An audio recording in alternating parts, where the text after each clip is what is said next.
Order of the Planning Commission. It is 6 o'clock. First of all, let's do the Pledge of Allegiance.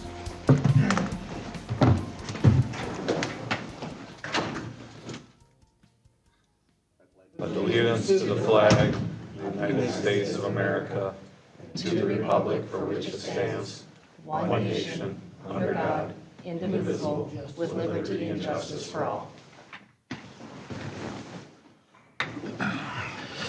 Okay. Hey, we're going to do a consent agenda here for the approval of the meeting agenda and also the approval of the September 17th, 2025 Planning Commission meeting minutes. This is Susan. I'll make a motion to approve the meeting agenda. You can do them both. I will make a motion to approve the consent agenda. This is Kim. I'll second the motion. Take a vote. Kim, aye. Susan, aye. Robin, aye. Mike, aye. Andy, aye. All right. Okay, next on the agenda, public open forum. Is there anybody here or online who would like to discuss anything with us tonight? All right, hearing nothing, we're going to... Oh, we did. Came out of nowhere. Since I'm here, I figured this makes most sense to talk here. So Aaron Bedessen with Running Aces. I just want to say thank you for the Fall Fest and everything we had in the Columbus night at Running Aces. And appreciate the partnership in that I know we had to cancel the movie, but we will be showing it this Friday at the track on our screen, so you can have dinner on the restaurant patio and then watch the movie there. So yeah, and everything executed. So thanks everybody. Thank you. Thank you. Say, Robin, if you don't mind, I'd just like to personally thank Aaron and Running Aces. My wife and grandkids and kids went there Friday night, and it was very packed. And they said you went out of your way to find tables for everybody that didn't have tables there to make sure that the event was pleasurable for all the Columbus citizens. So thank you for that on behalf of Jenny and the Fall Fest Committee and the citizens. Much appreciated. Yeah, it's one of those things we have enough seating when it's beautiful out. Thankfully, the remodel helps when it's not to juggle some things a little better. But yeah, we made it work, and I think having a full crowd with the remodel was things ended up being okay. Yeah, and it sounds like you weren't turning people away because you had to be inside. So thank you. You're welcome. Anybody else? Okay, now we'll move on to the public hearing for the Verizon small cell installation IUP and text amendment at 15201 Zurich Street Northeast. Eleanor, could you read us the notice? Of course. Notice is hereby given that a public hearing will be held by the City of Columbus Planning Commission on Wednesday, October 1st, 2025 at 6 p.m. or soon thereafter as parties may be heard to consider a request for a text amendment and an interim use permit to allow a wireless cell antenna installation in the horse racing zoning district. The hearing will be conducted in person and by interactive technology at the Columbus City Hall located at 16319 Kettle River Boulevard, Columbus, Minnesota. Members of the public interested in attending in person, monitoring the meeting, or wanting more information should contact the city offices at 651-464-3120 or visit the city website at columbusmn.us. The hearing shall continue until all evidence and testimony has been received. Thank you, Eleanor. Of course. I would ask now the representative from Verizon if you could please come forward and have a seat at the table here. And if you could give your name and current address for the record, please speak into the microphone so that everybody can hear you. Yes. Good evening. Alex Truman, representing Verizon Wireless. My address is 4340 Stinson Boulevard, Columbia Heights. Okay. We've reviewed your application, and as normal protocol for the record, could you brief us a little bit about your application? Yes, so this entire project is just driven by the coverage capacity needs of the events and the patrons there at Running Aces. They hold a lot of events throughout the year, some ones that you just experienced the other week in their parking lot and outside area, as well as draw crowds to the racetrack and the casino itself. So these small cells are there to be able to provide the capacity demands when you have a large amount of people congregated in one space who are using their cell phones. It's a big safety risk just due to when that capacity is being eaten up by so many people, it's hard for those connections to be made with the tower. So this is really there to make sure that everyone has the adequate coverage and those, emergency service calls can go through, in the unfortunate event that they're ever needed, and just provide that improved service to everyone who's out there, enjoying the different aspects that Running Aces provides to the community. Okay. Did you receive a copy of the staff report developed by Planner Eleanor Hahn, dated on October 1st regarding this application? I did. Pardon? I did. Thank you. And it contained findings numbering 1 through 11 on pages 5 and 6. And I didn't see any conditions. Do you have any questions about these? I do not. 1 through 10. Oh, the conditions are 1 through 10. I'm sorry. I missed that.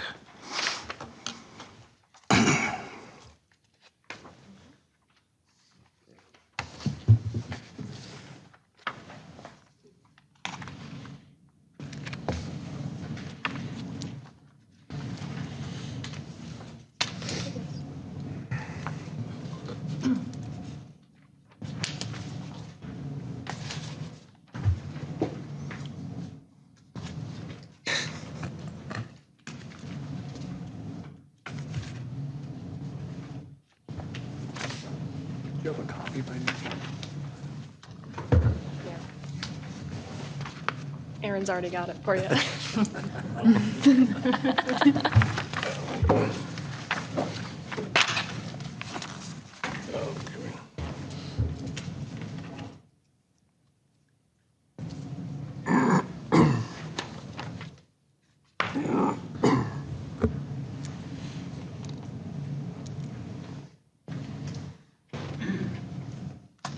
Yes, this is all accurate. Okay. Any questions or comments on that at this time? I do not, and I'm open to answer any questions or concerns of the board. Okay. At this time, I'd like to open the floor to fellow commissioners for questions or commentary.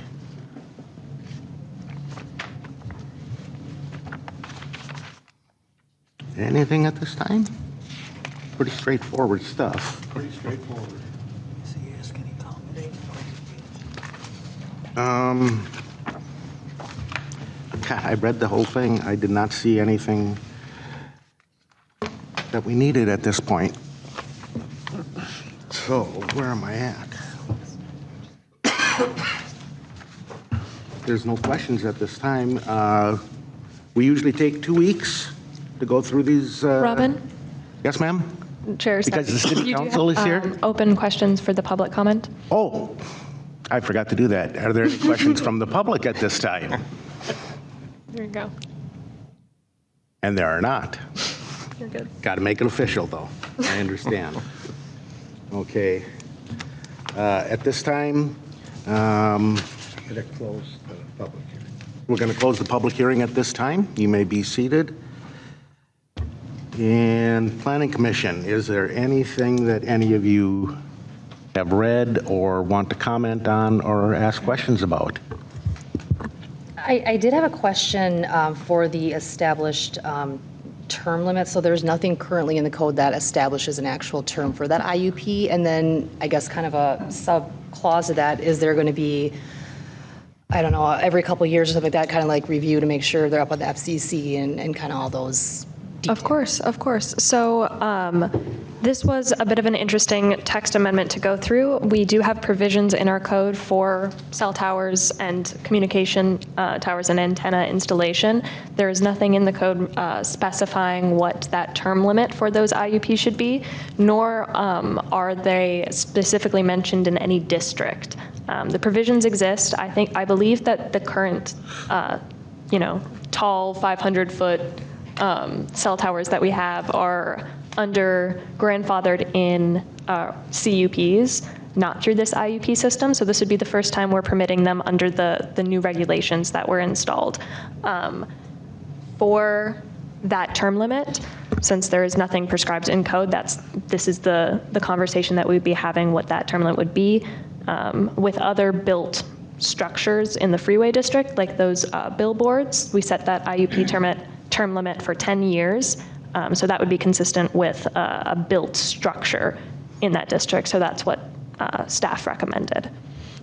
For following up on FCC, that can definitely be a condition that is put in if we want to have a smaller term limit or have a prescribed enforcement base that we check in to ensure that everything is still compliant with FCC standards. We certainly can add a condition like that. Thank you. Of course. Okay, if we're doing one thing for Verizon, will we have to do the same thing for AT&T, or is anybody else going to be able to use? From my understanding, this particular small cell installation will only be for Verizon, and that this cell tower, which is an existing light post, will not be able to support additional antenna. Okay. This would be the only installation on this. Okay, is there more than one tower?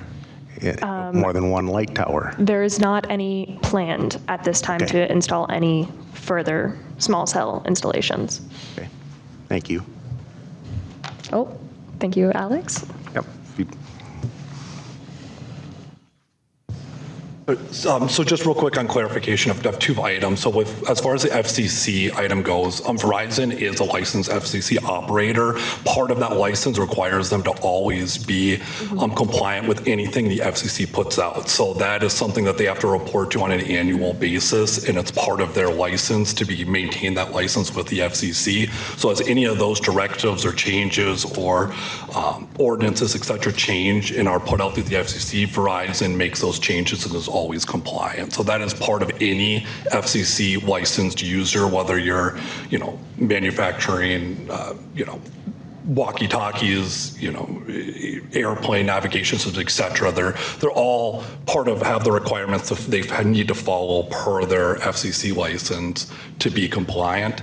And then for this running ACES, there is plans for a second one due to the size of the pole and the type of equipment. There's one pole that is facing just northwest that's going to be going towards the hotel and the casino itself, and then there'd be plans for one just to the northeast in the same exact parking lot for the future use for the events that are held in the parking lot itself. So the goal is to be able to provide a complete coverage and capacity for the entire running ACES property there. Okay. Any other commission members? Okay. At this point, we're going to invite. Yeah. Can council weigh in on this? I don't know. You are allowed to weigh in on Since this. it's a joint meeting. Since it's a joint meeting, Just absolutely. curiosity's sake, as I'm on a phone call every day and drive by running ACES, that's where my Verizon service drops. Is this gonna, as far as right outside here, is that gonna project farther than running ACES? Is there any plans in the future to service Columbus as a whole?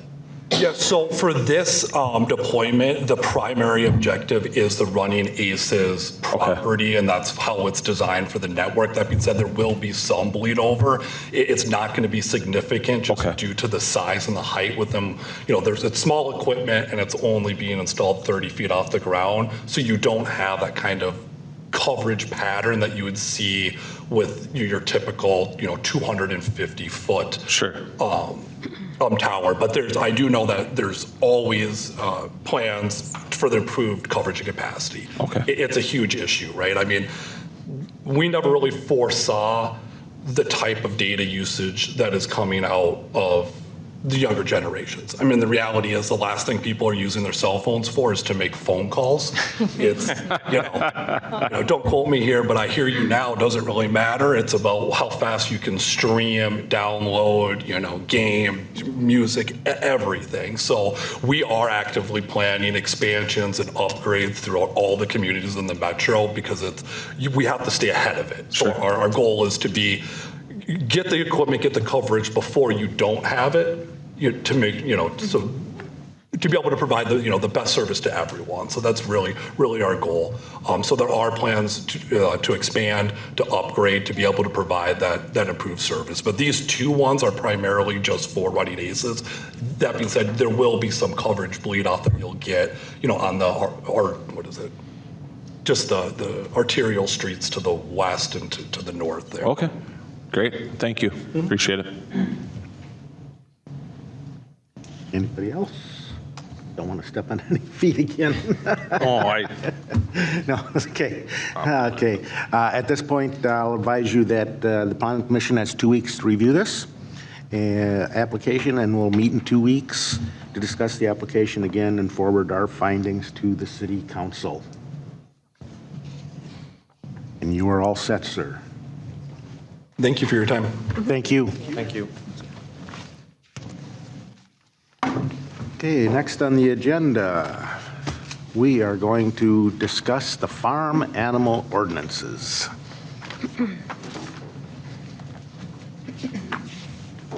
Let me get to the correct page real quick. There he is.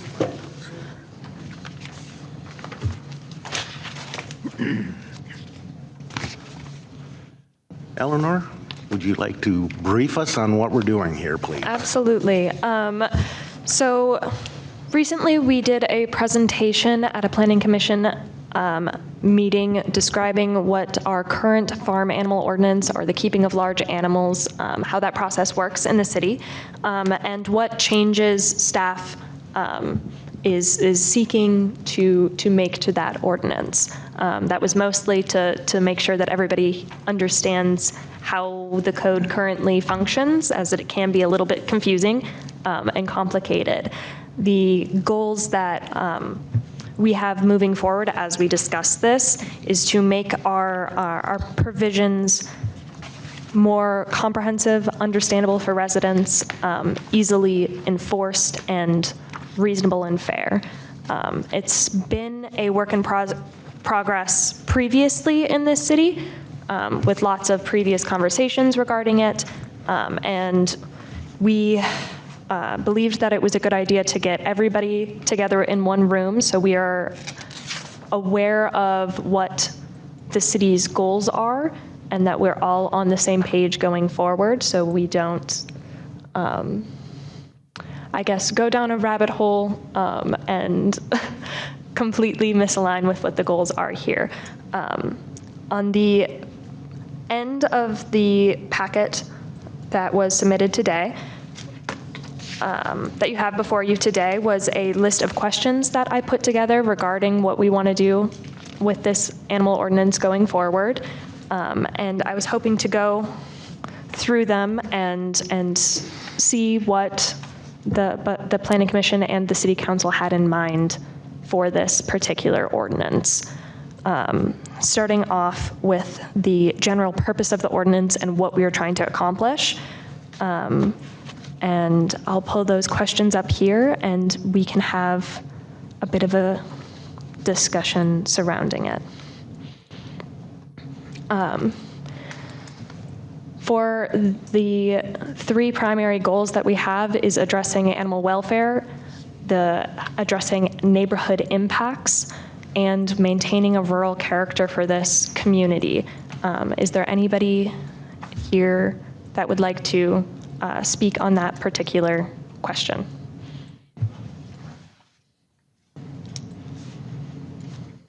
It's okay if not, and we can move on to more specific things, but starting broad.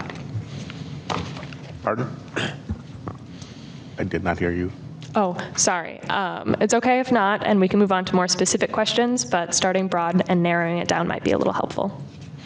So this is Janet. I actually just like to bring up, this has been discussed several years ago. Shelley Logan, who was on the council at the time, did quite a bit of research, and some of the stuff that she came up with was handed out, I think, just tonight, so that's part of what you have right there.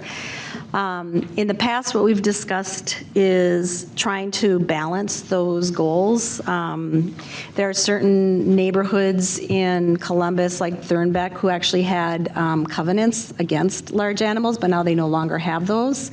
So part of what we talked about in the past was a neighborhood like that, a neighborhood like Verlos Acres. Would you have a different set of rules for those kinds of neighborhoods than you might for properties that are out and then, you know, closer to Carlos Avery, or like in my area where there already are a number of properties that have these kinds of animals. I think the other thing that's come up more recently, and we didn't talk about it in the past, was a safety issue. So with bird flu and some of the other zoonotic diseases that are being created and potentially passed on to other species, including humans, that might also be something you want to add to the list to consider also. Of course. But I think all three of them are important. How much weight you want to give to each of them, I think, is a point of discussion for this group. Okay. Yeah, and this is Scott. I agree with that. I think the one thing that's missing here is public health, because in addition to that, farm waste will also encourage rodent populations to skyrocket. I think that also needs to be part of the ordinance discussion. Right, so it kind of, yeah, the public health and safety aspect of it, I think, is important. It's also true if these properties are close to waterways, because the manure contamination can be really significant.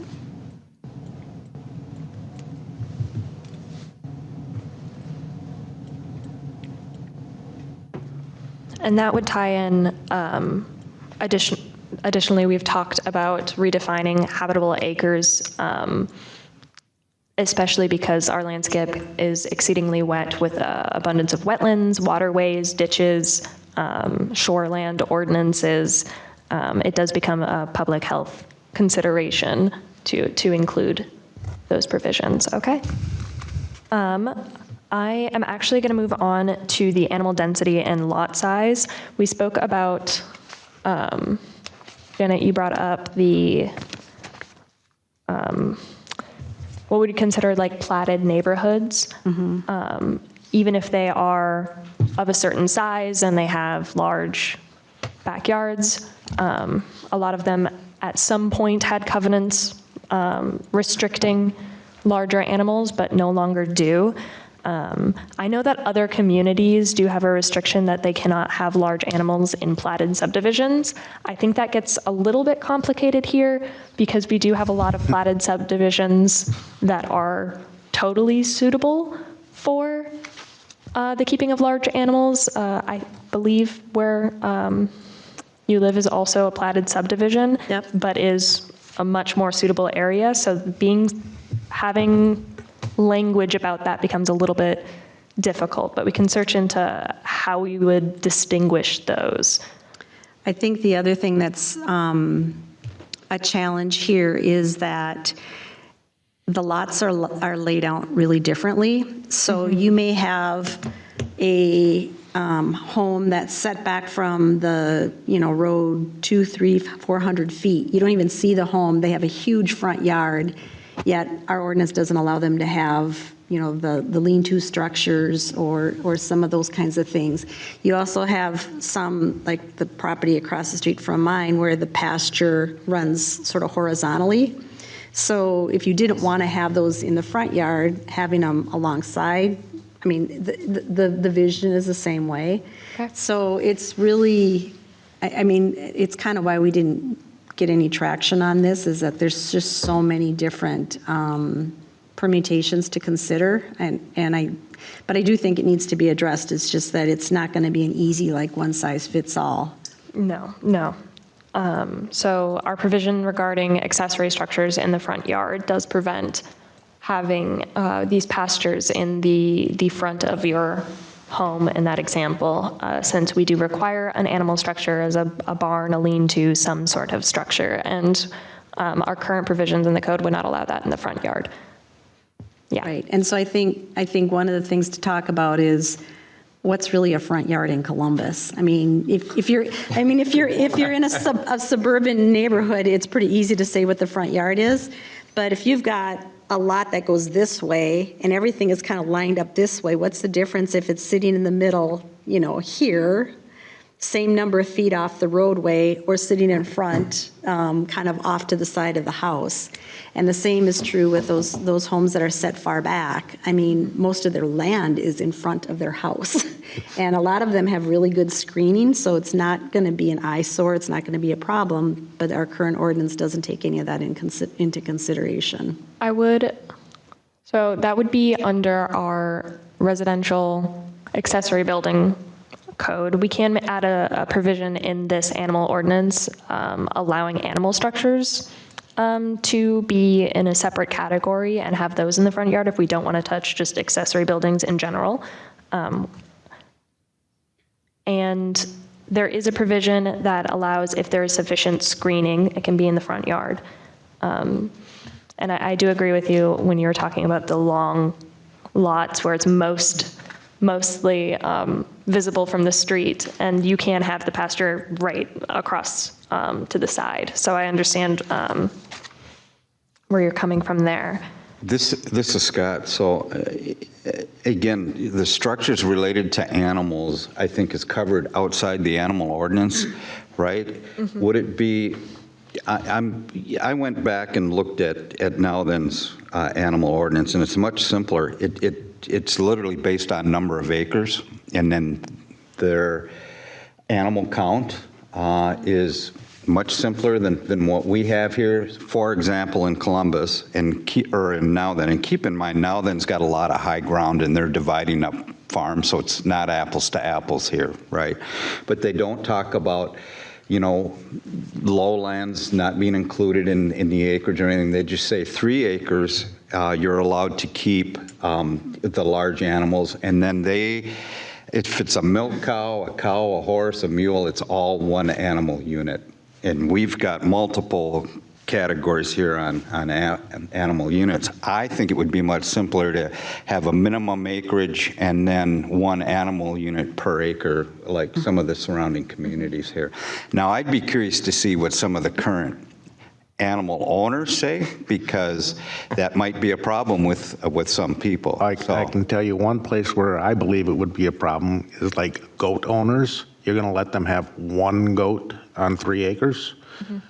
No, because a goat under this statute is 0.2 animal units. But I believed what you were saying is that everything is 1 animal. No. I'm saying that right now we have a mature dairy cow is 1.4 animal unit, a slaughter steer heifer is 1.0, a horse is 1. They don't make that distinction. They just say all of these large hooved animals are 1 animal unit. Mm-hmm. And then you get down to ours where we're dividing up swine by weight. They just say a swine is a 0.3 animal unit. And then there was a swine's a 0.5 and a goat's a 0.2. And that's pretty much all of the categories on their animal units. Mm-hmm. So it's much simpler, right? I think I'm sorry. Go ahead.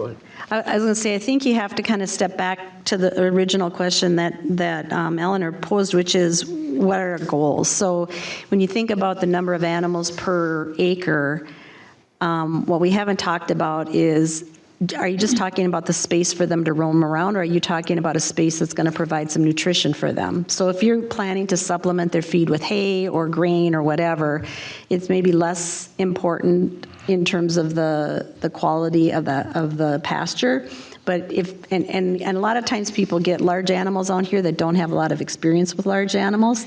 So they get a horse and they think, well, I won't have to buy hay because they can graze all summer long on the pasture. But if there's no good forage in that pasture, that's not going to work, right? Or if half the time the pasture's so muddy and mucky that there's no plants that they're going to graze on, then that's not going to work. The other problem is that you've got such a huge range of sizes. So you can have goats that are 40 pounds and you can have goats that are, 180 pounds.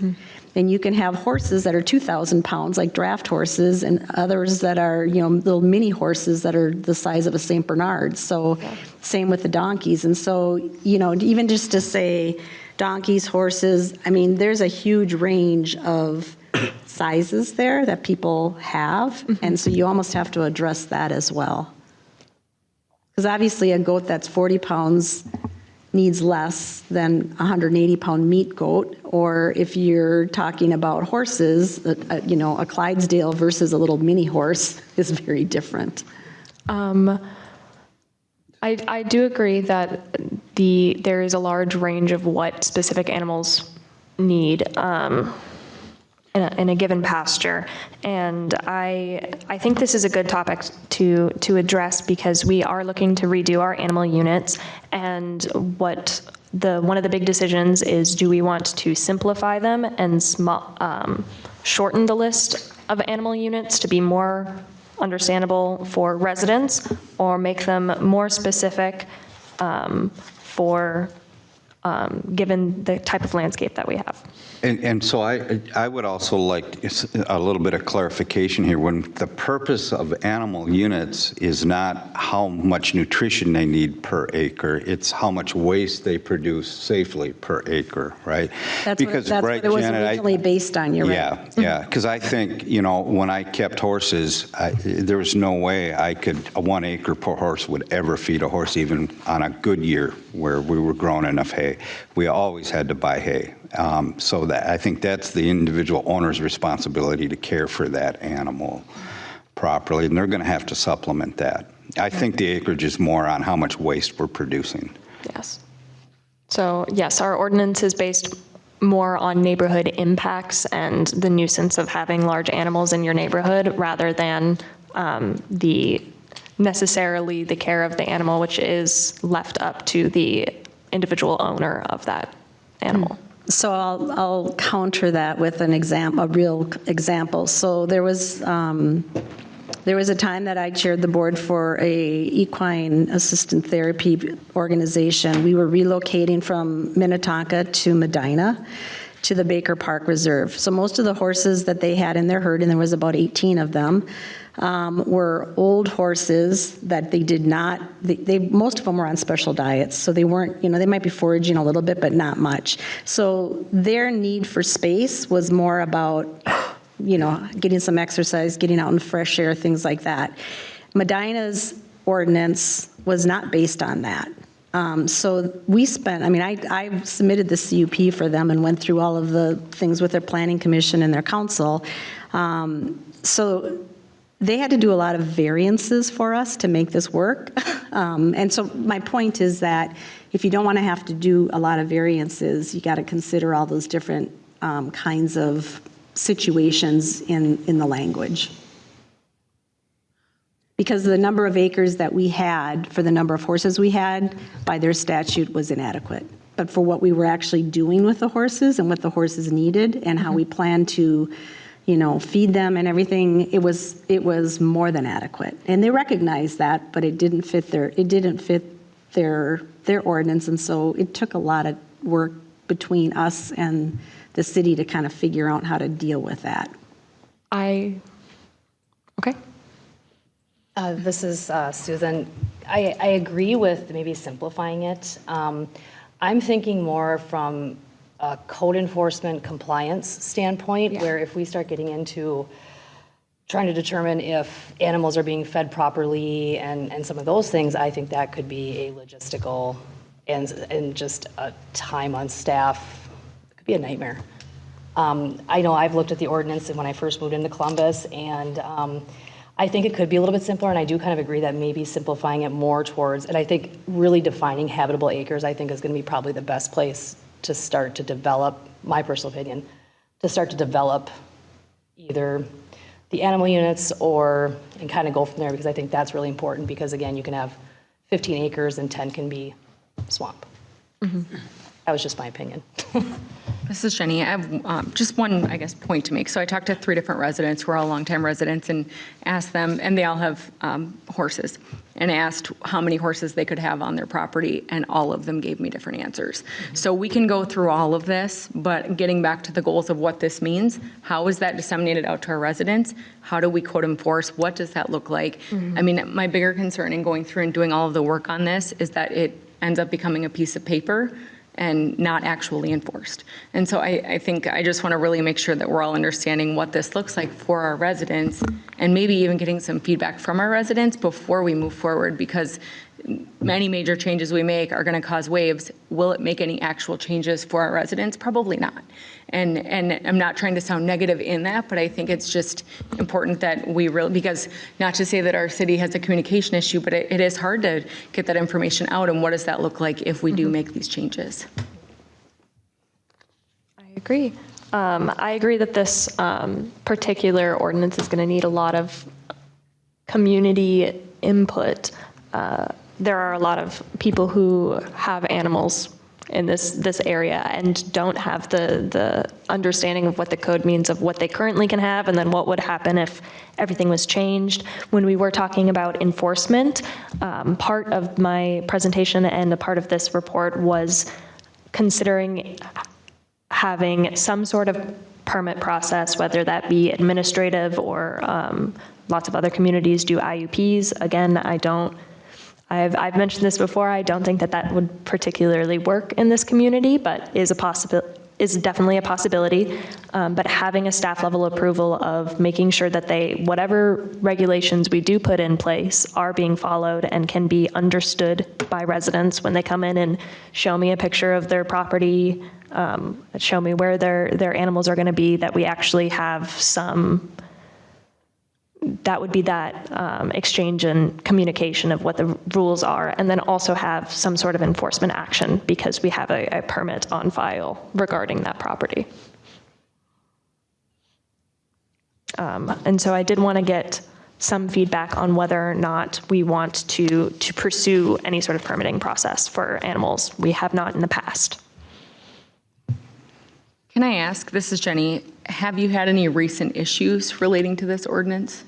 Beyond, I noticed somebody had something about 1,600 chickens or something like that. Yes, yes. That might be a problem, but that seems more like maybe a misunderstanding on their part. Yeah, so there was a misunderstanding in the code, and also I believe a past employee who had a typo in this handout, and because of that typo, it technically told residents that they could have 1,600 chickens per acre of habitable land, which I think is a little too much, maybe. The true number in the code is 16 chickens per acre of habitable land.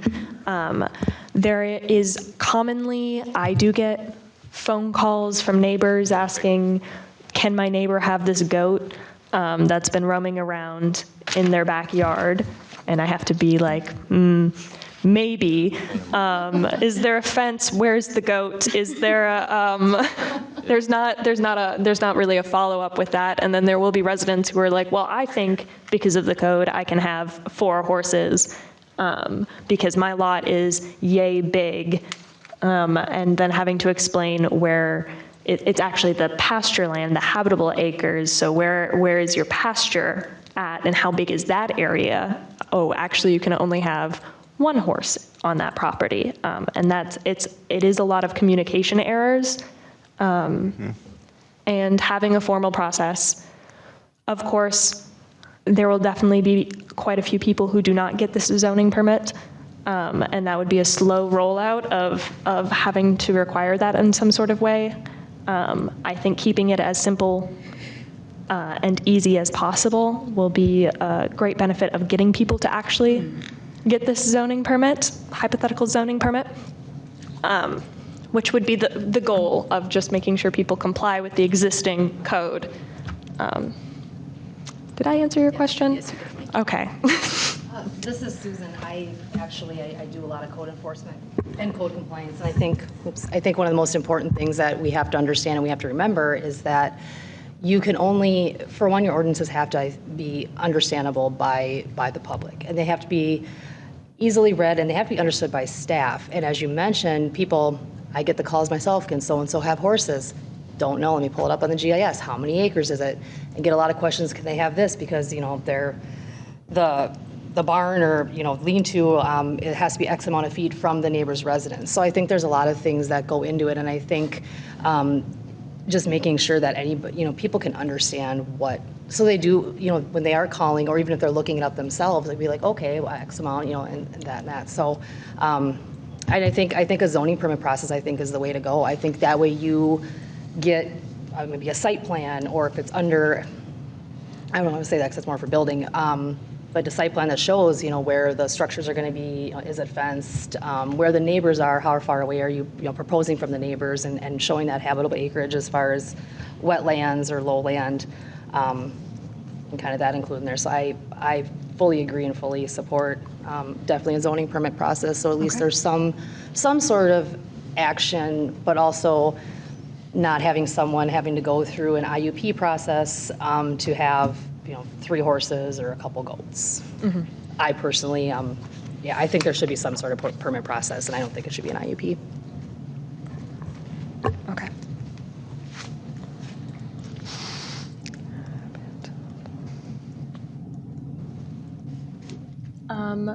I guess going back to the specific list, we've been discussing this in a little bit free form, which is completely fine. And if anyone thinks of anything, feel free to speak up.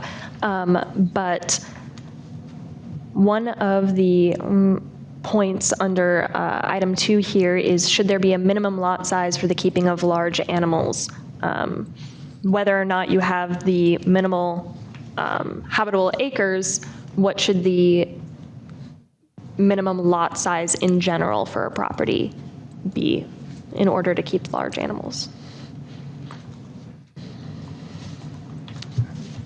Again, this is Scott. The example that I have, I'm not sure would work in Columbus, but 3 acres is a minimum lot size, and you keep up to 3 animal units, plus an additional animal unit per acre is what now then uses. And I'm not suggesting we make it 3 acres, but as a minimum. No, I would agree with that, because I know, like, I have 2.5 acres, and I can't imagine putting a horse on my property that would not bother my neighbors, because they're close enough that, I think there does have to be a minimum lot size, be able to have large animals. So this is Rob, you have to have 5 acres to build a house, right? So maybe we just make it 5 acres to even have a large animal on your property. Might be unfavorable, but There are a lot of properties that are less. at least than it's 5 consistent, right? Like I have 2 acres. I have chickens, but I'm not going to put a cow there. So My neighbors would go nuts. Yeah. So this is Jenny. With our neighborhood, we have lot averaging, and so we actually have residents that have 2.5. They're newer houses. Sure. They have larger backyards, and so I could see 1 or 2 of my neighbors wanting to get goats at some point or something like that. Yeah. So I think it does get murky no matter how we decide to look at this. Where they're more pencil lots, they're long. Yeah. And that's what I was going to say. I mean, where I live, there are a lot of pencil lots. I live on one, and I have 5 acres and then 40 acres behind me. There is no way I could have a horse. Not even one on my property, because the houses on either side of me are so close. My property goes way back, and there's nothing behind me, but it's wet. Yeah. So, I mean, that's the part that's really a challenge here. Yeah, but see, I'm in a similar situation, only I'm on 3 with a pencil lot, and I have lots of pasture behind my house, and I would easily be able to support 2 horses out there. So, I mean, it's just so situational here. It is, and that's what makes it really challenging. So, And I'm trying to picture that, Scott, like by where we're at off of Howard Lake, there's multiple houses that used to have a lot of horses, right? Well, I've still got the horse barn, and I've had horses on my property up until It's like recently. 4 houses in a row that did, and it was never an issue. Well, it was all one pasture. It was just shared property. Yeah. You might, however, be able to draw a line between what's a small animal and a large animal. And in your case, Jenny, as you've described, maybe 1 goat is half of a large animal. So they could potentially get 2 goats on Right. a 3-acre parcel with a lot of extra space, where it might not support a horse but it might support 2 goats. Yeah, this is Jenny. I like the idea of defining the small versus large because I couldn't see a lot of my neighbors having horses, but I could see them potentially trying to have horses. I do also like the idea of maybe having a minimum, not a minimum, but allowing for 2. If a resident, it would be very awkward and hard for a resident to have 1 goat or something like that. So that would just, and I'm being serious, I mean, just having that minimum of, well, you can only have 1, that just gets to be challenging as well. So just some food for thought. And so the Department of Agriculture is, I believe, who does the animal units or Minnesota recommendations. Pollution Control, Oh, okay. I believe. And I think they were originally developed for feedlots. Yes. So, I mean, it is for the whole feedlot. purpose of them is very different than what we're talking about applying them to now. Yes. So we do not have to keep, animal units are pretty common language throughout all zoning codes, so we can definitely keep the name. That is understandable, but we can change what the actual units are. Well, but see, was my point. If we can use animal units and change the value, so a goat, like for now, then it's 0.02. That's a right? lot of goats. That's a lot of goats on 2.5 acres, right? But we can change that value. So if we're going to use the animal unit in our definition, and we're going to assign those values. Yes. So that those 2.5 acre lots can have those animals. Yeah. I did want to bring it back to something that Aaron and Jenny were talking about, which was the large versus small animals. Currently, we have them as hooved and non-hooved animals. I would like to change that to large and small animals because I don't think you should have 16 emus per acre. So I do think that that's an important distinction to make. That's a different type of definition there. We're going to have to add a lot of definitions for farm animals, large animals, small animals, and what those exactly are going to mean. But being able to focus on that is very helpful. What do you call a miniature horse? If we get so Are they far into classified? the details of Are they this, classified as one horse, yes, even though you might have them in your house?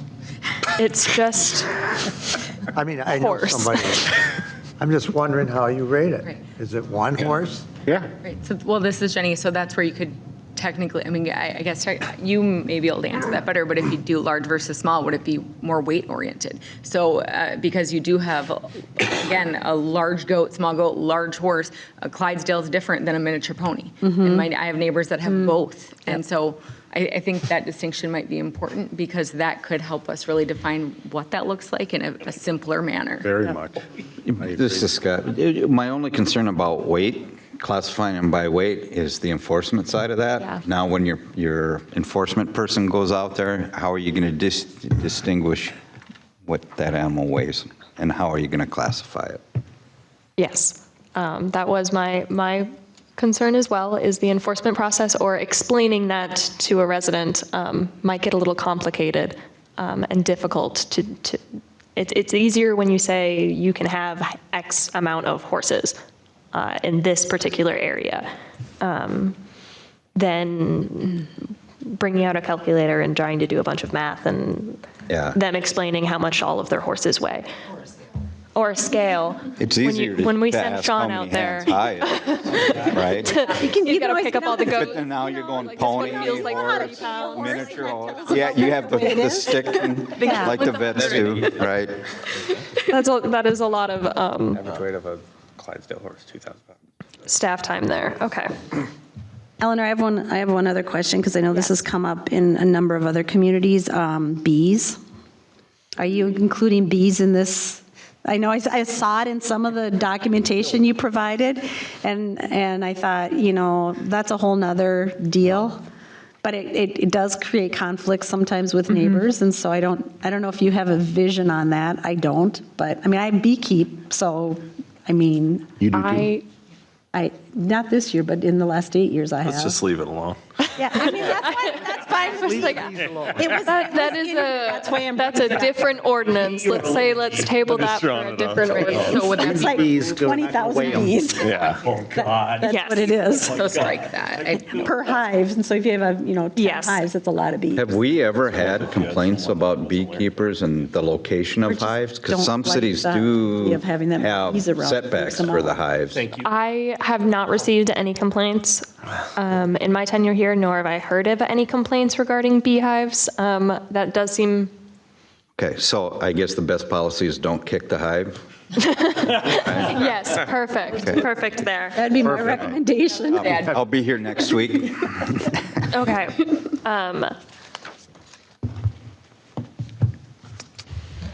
So what I am hearing now is really focusing on habitable acres with our wet landscape and really nailing that one down. There's been a couple of different interpretations of what we want to do with the animal units and minimal acreage. Minimal? And so far, I've heard yes to a zoning permit. Just want to bring it back down to the level of where the conversation has gone so far. Can I bring up chickens? Of course. Do we have and this is going to be followed up more directed towards Rob and I. Do we have a limit on number of chickens that are kept? Yes, so that is in our provision of non-hooved animals, which I again think that there should be some definition changes versus large farm animals and small farm animals. And that would be the keeping of chickens, turkeys, rabbits, and that would be just a flat 16 animals, not animal units, animals per habitable acre. Per acre. And roosters can only be kept on properties 5 acres or more. That was my follow-up question. Yes. Thank you. But I don't mind roosters, but again, if I had a rooster in my yard, I have a neighbor that's as close to me on my north side as any suburban. So if they really hate, I don't have a rooster, I don't have chickens, but if I did, that would be really bothersome to them, and I certainly would meet that 5-acre rule. So again, I think, I don't know. It is. Well, so it's to be clear, the reason I asked that question is because Councilmember Bush has received complaints about neighbors with roosters, and there is one 900 feet from our house, which I don't mind, but some of the neighbors do. Yeah. Especially at 4 in the morning. This is Robin, and our neighbor had roosters about 200 feet from our property. And let me tell you, my grandkids didn't even want to go outside because the rooster was so loud. They can be mean too. I want to kind of, You need more. if I could through the chair, I just kind of want to build off what Scott was saying. So what the complaint was, it wasn't so much about the rooster, it was about that they were free ranging long ways. Like, I have chickens, I don't have a lot, just enough to supply eggs for our family. But those chickens were in my yard, which is substantially far away from there, to where they were tearing up neighbors' property, going into their gardens, eating their raspberries, things like that. And I was getting the crap for it because me and my other neighbor, but we don't let ours out. They don't free range. They have big fenced in areas that they can habit, right? We feed them feed, so they don't need to free range, but there's those differences there. And that was going to lead to my next question. Do those have to, if you have an acre, right, you said 16 per acre, do those have to be in a fenced-in area? It is 16 per acre of fenced-in habitable area. Okay. So we do not allow free-range chickens in this community. At all, depending on how many acres you have? It is under our code. People are violating that on a daily basis. Yes, I see a lot of chickens out and about. Half a mile down the road on 160. There was, I remember, sorry. Almost ran over a couple of That is our general code for all of our animals, any sort of farm animal, whether that is rabbits or chickens or cows. It is measured by the acres that you have fenced in, that is well drained, and that there is an animal structure for them to hide in inclement weather in. And that's what it's measured on, not the acreage of the property. Excellent. And Happy to say I'm within code. But again, it's such a difficult thing to communicate that many people don't understand what our code is. And so simplifying it down in that way would be very helpful. So And I'd just like to bring up two other things. One is that lots of people have quite a mixed menagerie. So, you know, when I have my horse, he lived with 3 goats and 2 donkeys. They were all minis, and it was all fine, but I'm just saying that, you know, a lot of times people, their herd may not just be horses or goats, it could be a mix of them. Yes. And then the other question I have is, like in my neighborhood, there are a lot of stormwater ponds, and I don't see anything in here about protecting the stormwater ponds from the manure runoff or anything like that. I mean, you know, you get told not to put your grass clippings and blah, blah, blah, but I can tell you, if you're getting runoff from a pasture going into those ponds, they're gonna silt in and fill in no time, and then you don't have your flood control anymore. So on top of not wanting them, you know, tiptoeing over your septic field, I would think you'd also want to keep them a certain distance from stormwater ponds. Okay. So for the habitable acre rewrite, which seems to be a large focus on this, it would be excluding wetlands, obviously stormwater ponds. There would be, typically there are more restrictions in a shoreland district or for the keeping of animals. That's pretty standard. We can do that if we'd like. And then adding setbacks from property lines, stormwater ponds. Watersheds. So you're telling me my ducks cannot swim in the wetland in my backyard? Dang it. The ducks that I have permitted can't swim in my backyard. I don't know if I can control them. They're gonna do what ducks do, but you do allow ducks, so. Good thing you don't live in Columbus. In Cambridge, we allow them as well, but they are considered one unit. We classified ducks, geese, turkeys as fowl, and then we just did 1 unit per certain amount of fowl. That way you don't get into this back and forth with a turkey's Yes. a little bit more than that, or a duck is a little bit more than a chicken. We just went with 1. So, and then it Fully takes agree away with that. from having multiple lines in your animal definitions as to this is a duck, this is a chicken, this is a turkey, this Yes. is an emu. Well, obviously, that's a different scenario because that's much larger, but that is also something to consider. Yeah. The other thing with the structural setback is you could write in a provision for any property that is 300 feet or more from the right-of-way. You could make an exception for a detached accessory structure for the purposes of an animal, as long as it either meets the structural setback or is no more than half the distance of the space between the existing setback. So there are many ways to creatively allow for a structure in front of the primary structure if it meets that exception.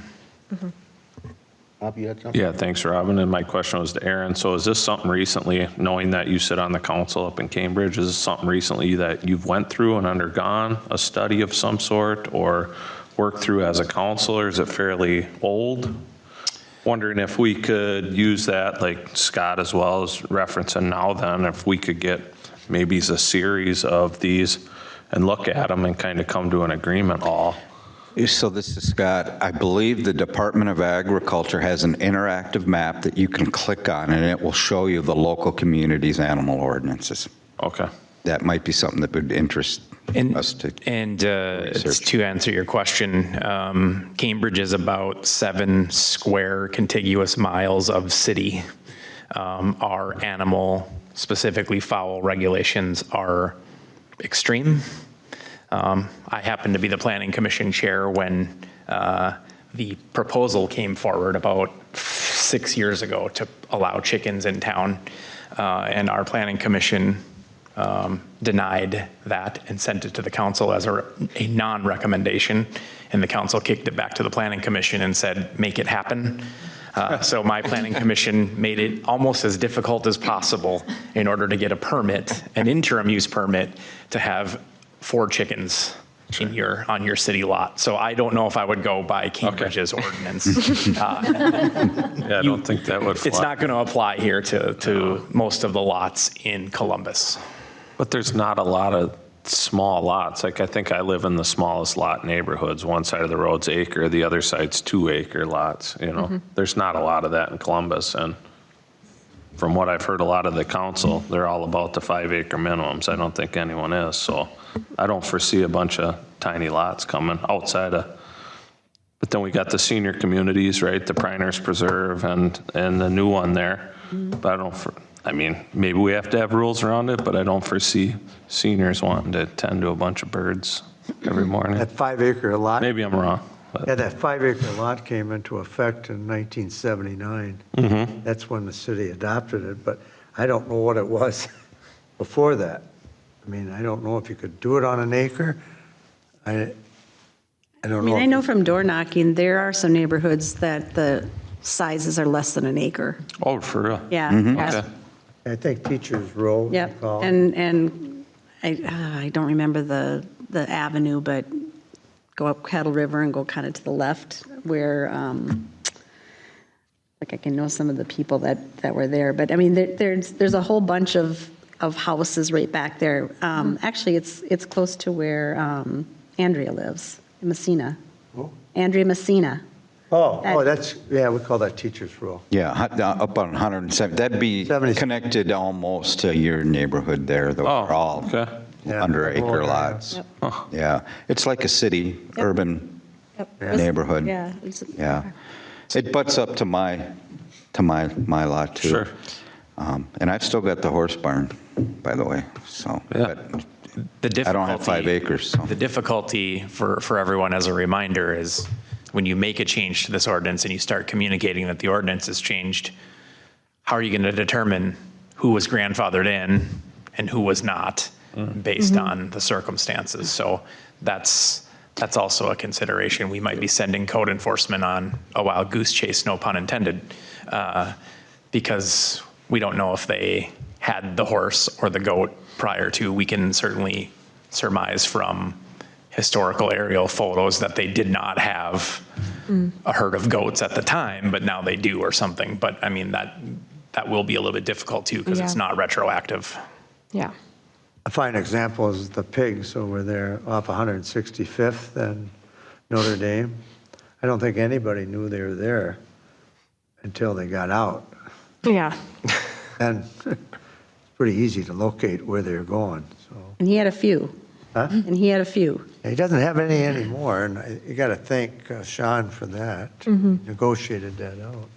And the only real avenue to that, once you start permitting farm animals, is to add smell, noise, whatever, to your nuisance ordinance, and then you enforce your nuisance ordinance, not the farm animal ordinance. So that is one leverage tool that you might have, although that's not fun to enforce either. So. And those are usually the complaints. I mean, they're in this Verlos Acres example, it's the smell and the flies that's bothersome to some of the residents.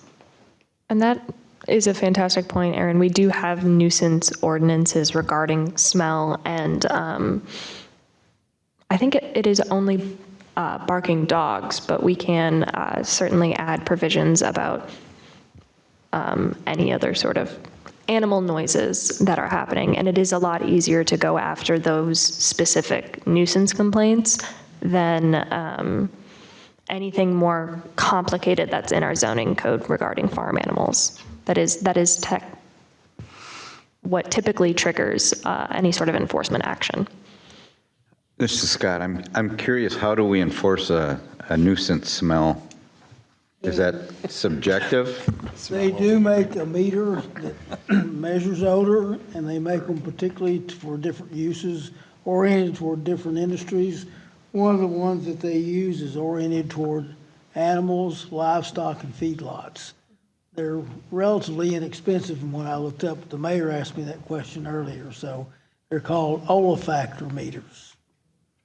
I think the Met Council has some. I don't know if they have them related to the animal smells, but some of the chemical smells, you can actually rent them or borrow them from the Met Council. So would we write that in the ordinance then, a limit on the meter? You would have smell. to. Yeah, Probably something like a sound meter, decimals, and they probably come up. sure, yeah. Like really terribly stinky or stinky. Or or hasn't bathed in a week. Yeah. I think the other, one of the things that I know when we did our CUP in Medina, we had to have a manure management plan. So we had to tell them how we were going to deal with that, what we were going to do with it. And what happens with horses, if you have a number of them, is that you usually have a bobcat or something that sort of scrapes it all into a pile so it can compost. And then you have lots of gardeners who love to get, but you have to have a place to put it. You have to have a way to contain it so it doesn't run off. So in Medina, we actually had to have bunkers built that would contain it, and that's where the manure went, and that's where it would compost. Was that a commercial? Because when we commercially boarded horses, we had to have a manure management plan. We were a nonprofit, but they treated it like a Yeah, commercial. yeah. Anything commercial, you have to deal with the Minnesota Board of Animal Health. That's one of the things that they require. Among other things, too, also to help with the animals. But I think if you're in a sensitive area, like where there are a lot of wetlands and stuff, that might be one way to address it, that you get some agreement up front about how that's going to be handled, especially if there's going to be more than a couple of animals. Okay. But isn't that again, getting back to the animal, that's the purpose of the animal unit, and that's determining the safe amount of manure that's Yeah, being produced. I think the animal units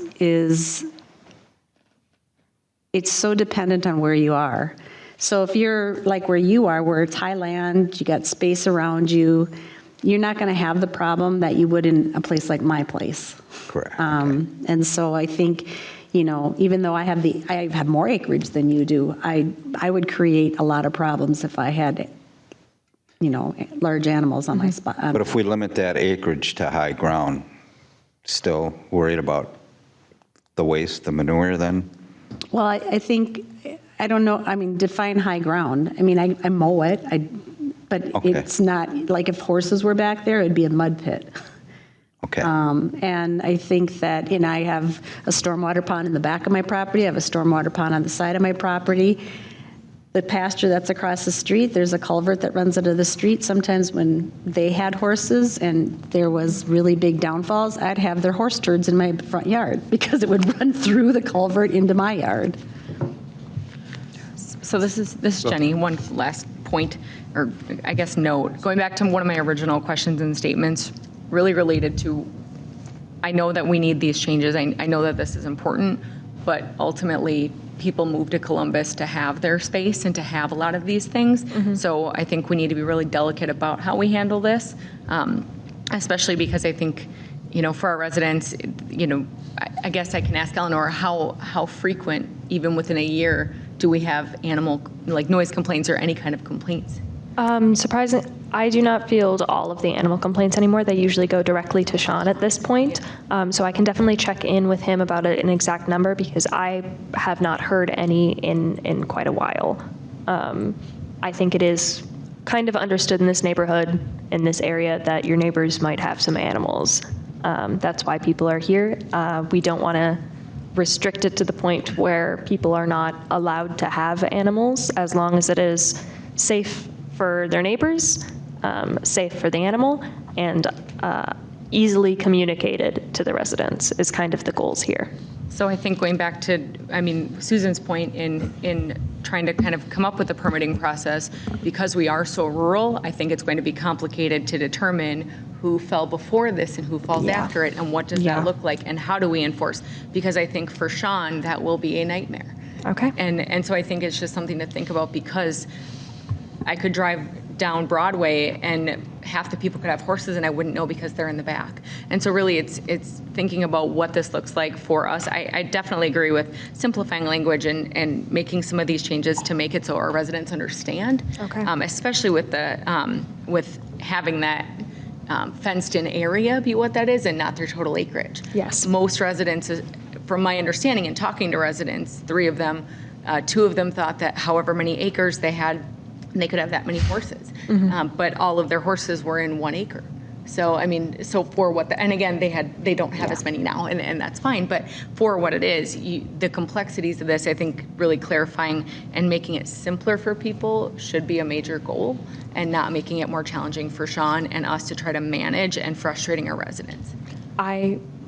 Yes, so if we were to institute a permit process that would create some enforcement issues, however, if we were going to make the code any more complicated than it already is, I don't see that being possible without having some sort of enforcement permit option. So, yes. And I think, this is Susan, I think as far as the noise, the smell, those are very subjective, and I think I've seen a keyword in some ordinances, and the one that I actually enforce as well is it's a public nuisance. It's not just John Doe doesn't like his neighbor, so he's going to call every day and file complaints. It has to typically be 2 or more people. That's kind of how I feel about that as far as enforcing it, so you don't get kind of get involved in those neighborly disputes, and hopefully there's not a lot of that, but it could happen. But yeah, I definitely do agree with, it would be hard to see, like Jenny pointed out, who is grandfathered and who isn't, but definitely I think simplifying. And I think setbacks too, as far as, might kind of help alleviate some of the smaller or more kind of irregular shaped parcels. They maybe, X amount of feet from, again, like the lean-to or the barn area to the neighbor's home, not the property line, but actually to their home, can kind of help, I think, kind of regulate without telling people that, you can't have this and you can't have that, with having some sort of regulation and kind of an outline, I think, to go by for the residents so they can understand it as well. And I can understand it too when I go ahead and look at it, so, yeah. Okay. You touched on setbacks from neighboring homes, adding that to, so focusing on the habitable acres and where those can be located at, where that pasture is, making it extremely clear that that's the area that we're talking about. We're not talking about your lot, we're talking about your pasture. Clarifying the location of those habitable acres and simplifying some of the animal units is, okay, yes, sorry, speaking out loud. So is the purpose of the setbacks from neighboring residents more odor related? What is the purpose? Yes, so my interpretation of that code is there is a setback for the animal structure itself, which has to be 100 feet from a neighboring residence and 75 feet from any lot lines. But we do not have any setbacks for the fenced-in habitable acres. So you can have, for instance, you want to fit as many llamas in your backyard as possible, you're going to fence right up to your property lines, which could have some problems for your neighboring resident for nuisance reasons.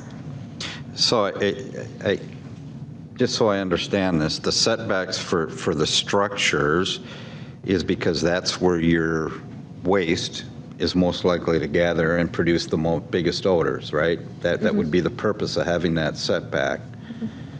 But if we're having the odor part of this be in a separate nuisance, do we really need to have setbacks for the structures? It would be easier to prevent complaints by having some sort of setbacks for those structures than trying to follow up on every complaint of odor and then trying to mitigate that by asking them to move the structure further away from their property lines. That's at least my interpretation of that. I'm also not interested in the neighbor's horse eating my prize lilac bush that they can reach right over the fence, or my tomatoes, or whatever prize pumpkin I'm growing for the state fair. But a structure setback isn't going to affect that. That would be the fencing setback. Correct. Yeah. Yes. Well, I'm talking about the structure setback and why we have it. Why is it there? I think it was, sorry, yeah. Yeah. I'm going to guess that the base of the ordinance was taken from what someone else did and kind of modified to fit Columbus, boilerplate, so to speak. And so just because someone else had had that, that sounded good. I'm just making the assumption that it was the odor. That could be. And I'm sure that's before any technology could detect odor or measure it. Yeah, okay. Okay. Eleanor, I have a question. So one of the complaints that we have heard out of the Verlos Acre example is the fence being in the right-of-way. So what's the, I mean, that's different than a setback unless you have language specifically, but, you know, especially if you've got acreage that's, you know, close to a road and you want to maximize the amount of space you've got for your animals, they didn't realize that they were building their fence in the right-of-way. Yes. So- We do not allow people to build fences in the right-of-way. I'm sure that is why we highly recommend getting a survey done and making sure that you know where your property line is before you build a fence there.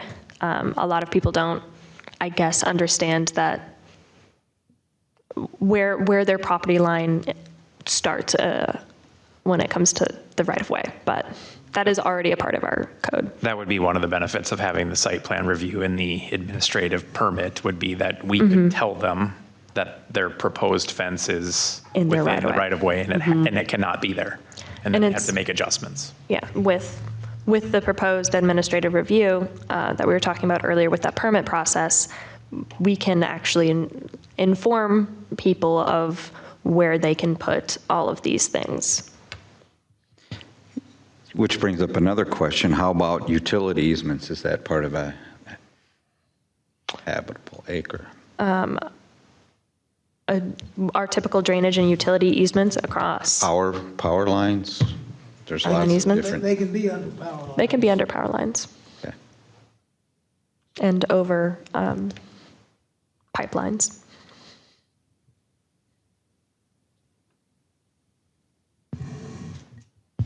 The issue on right-of-way from our part would be that they don't build it on city right-of-way, especially those that are road and street right-of-ways. They're going to be mad when we come in and reconstruct the road and take their fence down, but we're not obligated to put it back up. But they're going to be very I asked because I had to get a permission from a utility company to put my fence under a power line. Yeah. So any restrictions on that would be taken up with the owner of that easement, the power company or the pipeline company, to see what their provisions would be. We wouldn't restrict that specifically. I know one of the other things that came up a few years back was a resident who wanted to have cattle and he wanted to have bulls. I don't know how you feel about bulls, but I'm thinking that's probably not a great idea. Steers are different, heifers are different. I'm not so sure about a 2,000-pound bull. But to your point, the other thing is buffalo. Or those, yep. I mean, so I mean, just, there's lots to think about. Bison, yeah. Yes, it's very easy to start. So to your point, one of my neighbors had buffalo. Nobody would know. They aren't there now. They're both passed away at this point, but I grew up with buffalo in my neighbor's yard. True story. I mean, and again, I had to walk back an acre and it's all wooded. And I mean, for what that is, to my point originally, people are going to do what they're going to do. And not to say that that's okay, but because Columbus has so much dense forest and woods and all these other things, it's just going to be challenging either way, I think, just in terms of an enforcement perspective. So, and buffalo are not. But you could Super nice. define hoofed animals to include or exclude certain animals. Like you don't have to include bison or buffalo as a hoofed animal. That could be excluded. Then therefore it's not permitted by just making that no different. I mean, there's a cow, there's a horse. We don't have buffalo in there. That means it's not allowed. Yes. What about ostriches? Mr. Mayor, you can do what you want. I just heard Councilmember Layton say that people are going to do what they're going to do. People are going to do what they're Right, going to do. They're pretty tough animals, too. I know my cousin had about a dozen of them. They'll beat you to death if you don't. Yeah. Normally, you exclude exotic animals, and those could fall under that category. Yeah. Remember when they were meat animals? Yes, yep, People were raising them for meat. yep. You could, And though, emus. you could, though, have those that are not defined fall into the interim use permit category. And they could come in and justify why they should be allowed to have 2 emu running around their property, or ostrich. That is another option. The other consideration could be that if city staff deny the permit, the review process could be left up to the city administrator, or it could come back to the committee for a second look if they wanted to appeal that decision. So there is that potential avenue too. And I know Jack wants to be the animal wrangler and the decision maker, so. Well, I think since the mayor is the official weed inspector, he ought to. You don't see any weeds. You can be as creative or as black and white as you want to with this. It's your code, so. I do agree with what Jenny said, though. There's a lot of people that have a lot of animals around here, and they're bothering nobody. And even just bringing this topic up will strike fear in their hearts. So I think it has to be done really carefully and sensitively. So to that point, this is Rob, do we need to send notice out to them? This is out there, right? But people aren't looking for it. Do we need to put it out on the billboard like, hey, we're having another meeting about, or a public hearing about this, come tell us your feedback? To do an ordinance change, you'd have to do a public. Right, but. And certainly, I guess from the point that you were making, if you want to have more community feedback for this particular ordinance, because for whatever reason, we can make initiatives to do that other than our typical calling a public hearing for an ordinance is publishing it in the newspaper and putting it on the website. We can reach out to more residents via social media or billboard, or make it more apparent on the website if we want to pursue more community input for this. Then it's more like, we put it out there, we ask for your involvement, so when you come to us that you're mad about it, you didn't show up to the meeting and share your opinion. Just giving every option to share the opinion, right? And if we want more guidance, surveys are available. We can definitely try to reach out to as many community members as we want, if we want a little more guidance on how our community feels about it. Okay. Yeah. This is Jenny. Aaron, you put out a survey for the tennis courts. Do you know how many total people responded to that? 80? Okay. Yeah, I can certainly look. It had a good response. So It did. that might be, And we can advertise, promote on social media. We can send it out via Nextdoor. We can send it out through our listserv to try and garner as much feedback as we can. Can we send that survey out and somehow track if it's Columbus residents responding to this one? I know we Track by didn't. IP address only. And then I can yeah. put that IP address list into Google and find out where those IPs are assigned to. That's about as specific as I can get. We'll also have a newsletter coming out here in about another month, and that is the one thing that goes specifically to every address in Columbus. Yeah. The concern I have about the electronic survey is if I want it to go a certain way, I'm going to call my brother in Pittsburgh, and I'm going to call my mom in Minneapolis, and I'm going to have them take the survey too. That would be my concern. We can also write in a question, and we can make it a required answer that they are or are not a Columbus resident when they respond. Now, they don't have to be honest, right? So there's a little bit of difficulty there, but we can try that as well. Or Sure. a question that maybe most Columbus residents should know, maybe a landmark or something that most residents would know. Once this gets out, I'm sure a public hearing will be well attended. Yes. Anyway. Whether we put it on social media or not, Yes. there will be people here. And we welcome it, right? Yeah, Yeah, I think for this, absolutely. I think it's an excellent idea to have more input, because I'm looking at this going, well, we can upset a lot of people while making a few people happy. yeah. So the goal is, again, to make it reasonable, fair, understandable, and enforceable, because right now our current code is hard for residents to understand, and I think that that should be a priority, is letting our residents know what the code is. Okay. Yes. Did you know at Howard Lake, they used to have residents with a mountain lion? I was not aware. Yes. Lived there a long time, too.